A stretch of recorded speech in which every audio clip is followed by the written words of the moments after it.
whose accomplishments clearly represent the values this institution holds dear. President Corrett, I now have the honor to present to you for the degree of Doctor of Science honoris causa, Neil deGrasse Tyson.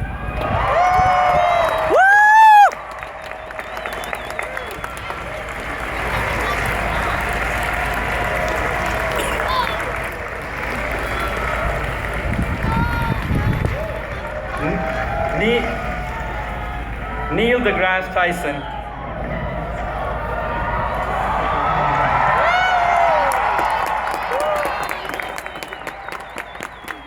Neil deGrasse Tyson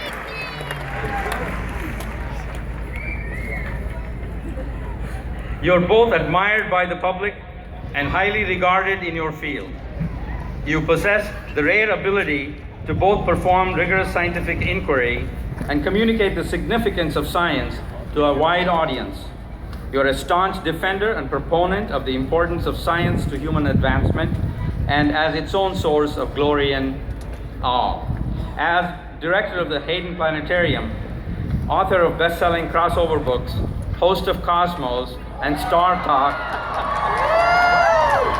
frequent television commentator, social media presence, and namesake of an asteroid, you have illuminated science for millions of people and millions of people. You came into your own as a true public intellectual in an age when they were thought to be extinct. President Corrett, I now present Neil deGrasse Tyson.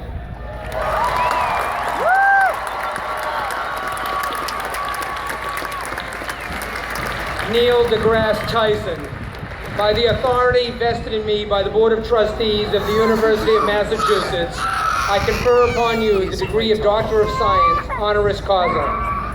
In accordance with usual custom, you are entitled to all the rights and privileges which pertain to this degree, here and elsewhere. In token whereof, we award you this diploma and invest you with the hood of a Doctor of Science as a visible symbol of our high regard for all that you've accomplished. Congratulations.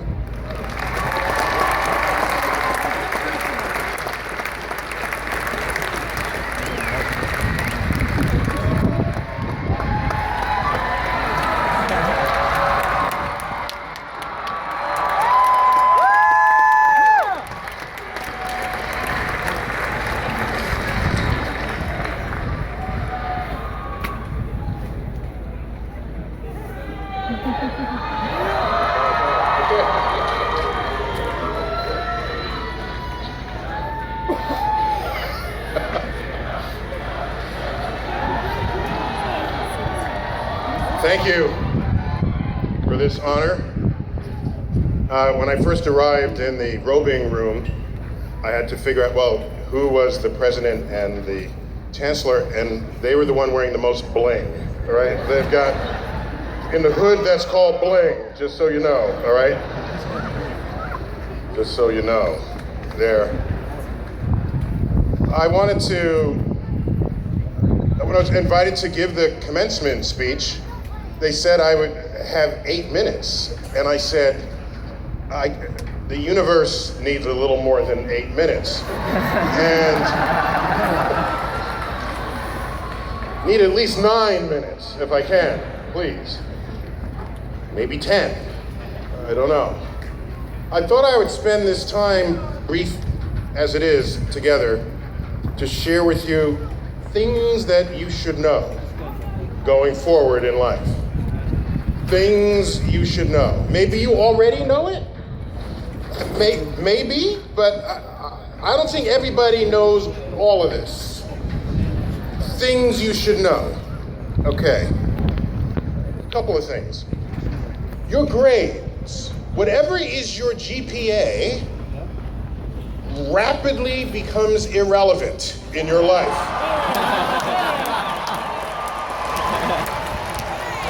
I cannot begin to impress upon you how irrelevant it becomes. Ask anybody just a few years older than you, when was the last time someone asked your GPA? And they will have long forgotten. Because in life, they're not going to ask you your GPA. They're going to ask you, are you a hard worker? Are you a problem solver? Are you committed? Can you focus? Are you a good leader? All of these other questions matter in the rest of your life. I remember taking the SATs long ago. I remember what I got the scores back, and my verbal score was okay, but it wasn't one of those scores where a teacher would say, hey, he'll go far. Hey, watch that student. Hey. No, that is not what happened. So a few years go by, I get my master's, my PhD, I write a column for a magazine. 5 books later, I get mail used to come in paper envelopes, okay? I got a letter from the Educational Testing Service in New Jersey. They are the purveyors of the SATs. Just to show you what kind of grip these institutions have on us, I get the letter and say, oh. Was there an error in my SAT scores? What? I'm a full-grown adult reacting this way to this letter.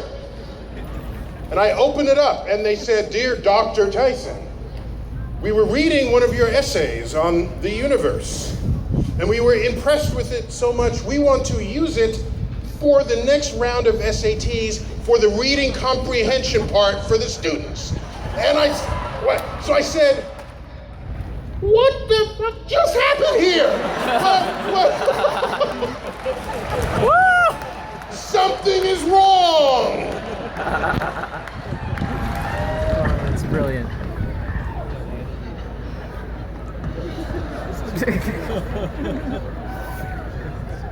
If the exam means anything, if a GPA means anything, it's what you were in that moment. And it so does not define you for the rest of your life.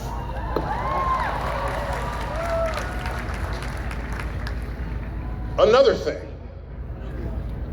the most dangerous people in a free society are those who don't know.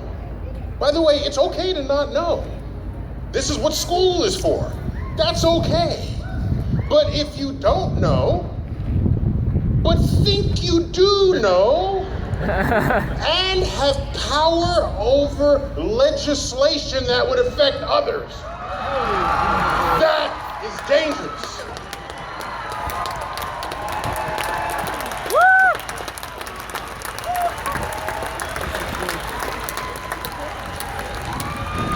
Those are the signs of the end of an informed democracy.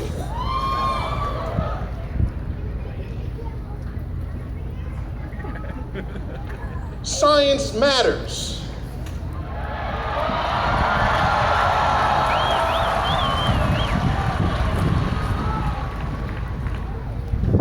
Other subjects matter too. I'm just saying, science matters in the following way. Think about this. Cavemen and women, they had clean air, fresh water. Their food was free range. Yet their life expectancy was 35. Something else matters that improves your life expectancy than just the search for clean air and clean water. There's more going on in our lives, brought to you by innovations in science and technology, that improves your health, your wealth, your well-being. Just consider that before you start saying, I don't like science, I don't want science. Well, move the hell back into the cave and we'll go to your funeral before you turn 36.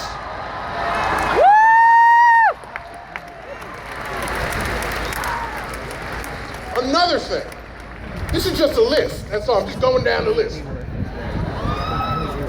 It has become a pastime to blame politicians for the ills of the world.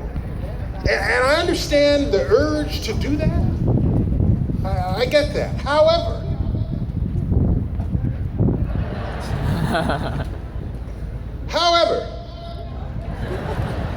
that's cool.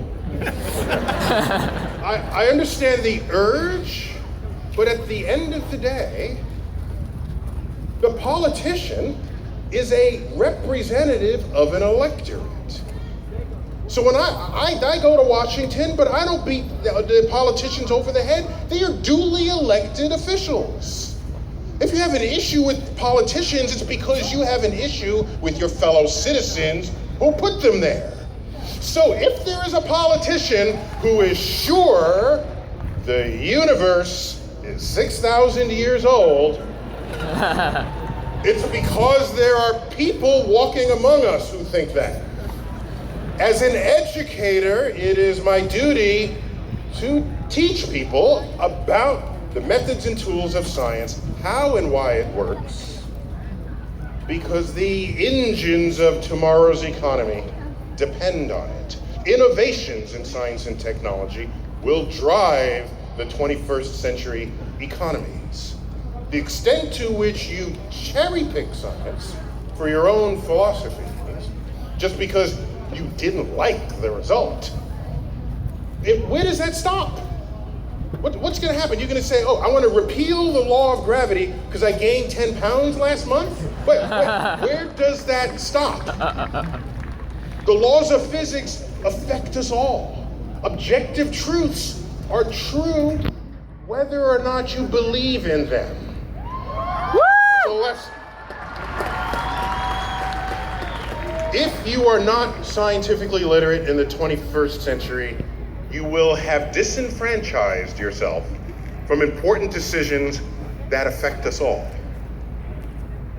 Unless you're okay with that, you should be thinking about how to learn. It doesn't mean you have to be a scientist. No, you don't have to be one, but just understand what it is and why.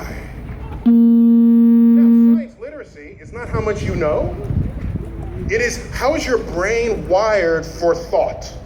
That's what it is. If someone comes up to you and says, I have these crystals, and if you rub them together and you dance under them, it'll cure your ailments. Okay, so now,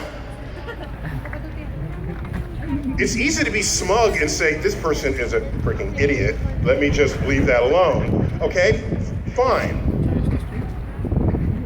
One might also say, wow, that's great. Let me get them. How much are they? I'll buy all of them.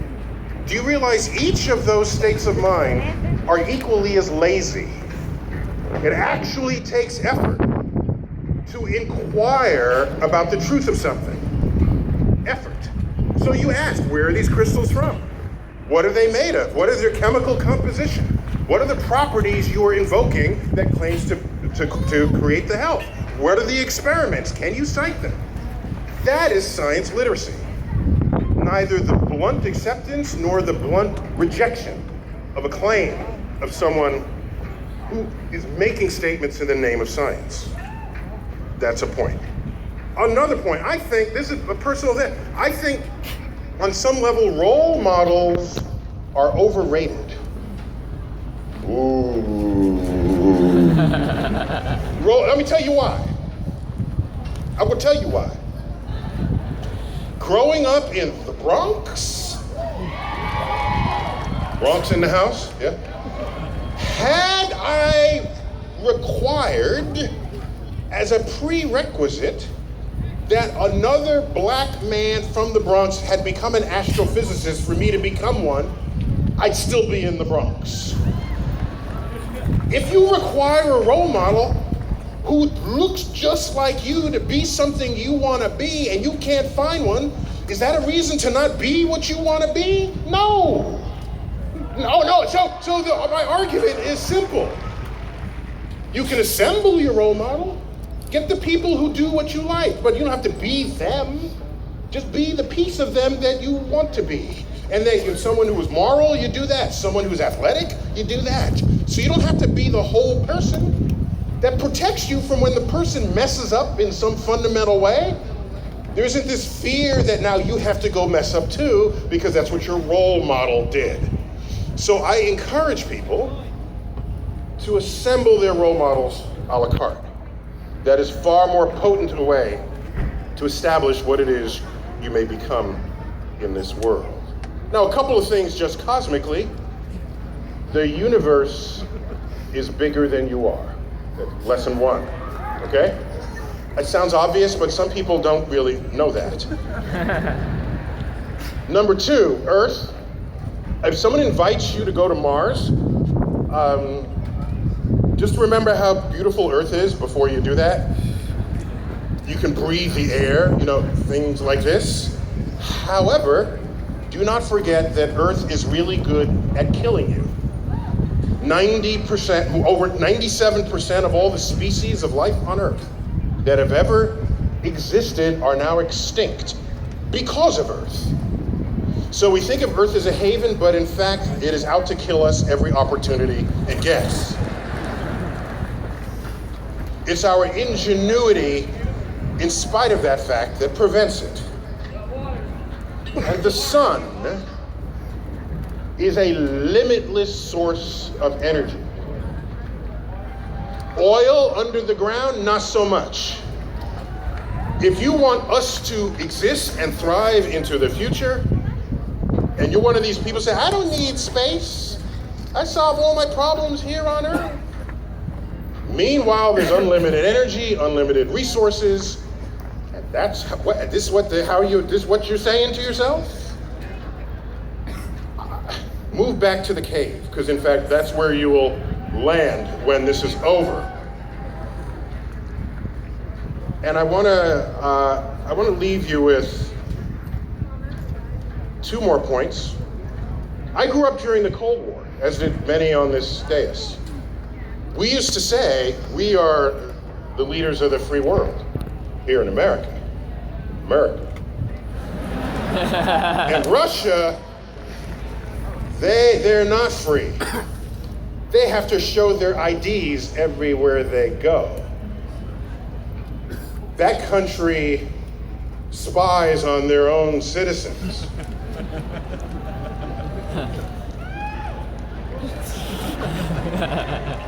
I remember saying that about the Soviet Union, okay?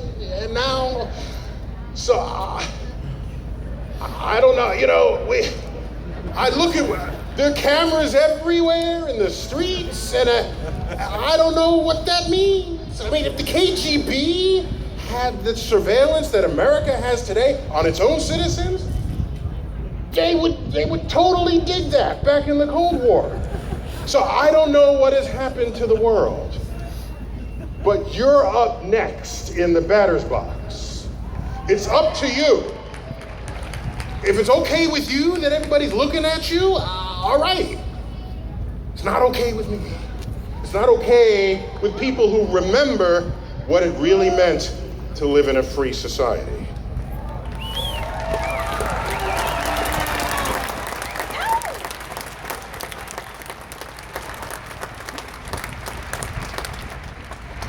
And my final point,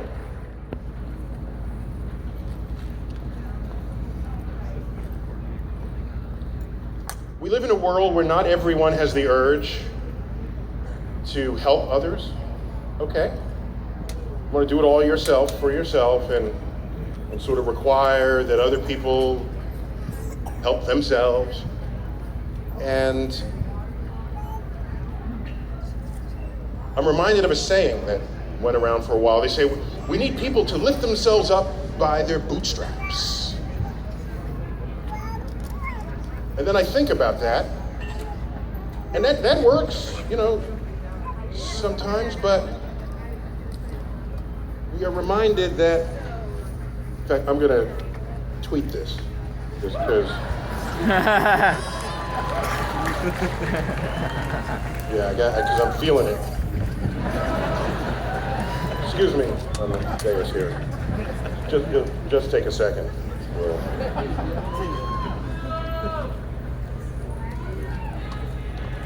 It is okay to encourage others to pull themselves up by the bootstraps.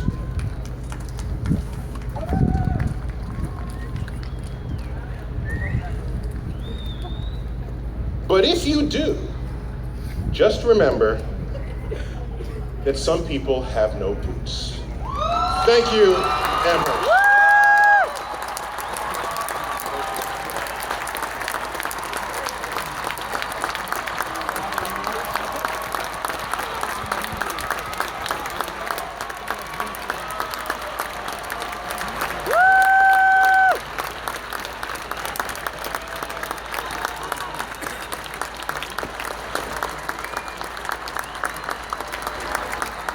Thank you, Dr. Tyson, for those wonderfully entertaining words.